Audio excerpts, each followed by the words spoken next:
Ni benetan harrituta eta txundituta geratzen naiz.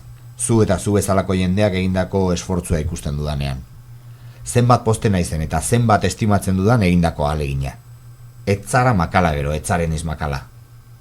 Ez dakizu ze poza sentitzen dudan alakoak entzuten ditudanean. Ikaragarri eskertzen dizut hori esatea. Alako vitamina gozoei esker bizi naiz euskaraz. Horiek indartzen naute, bai horixe. Bai?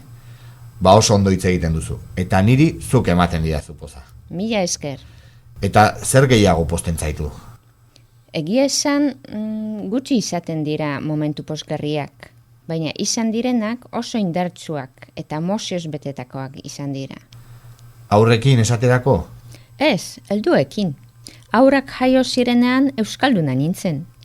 Gehiago izan dira une pozgarriak helduekin, eta batez ere eguneroko bizimoduan.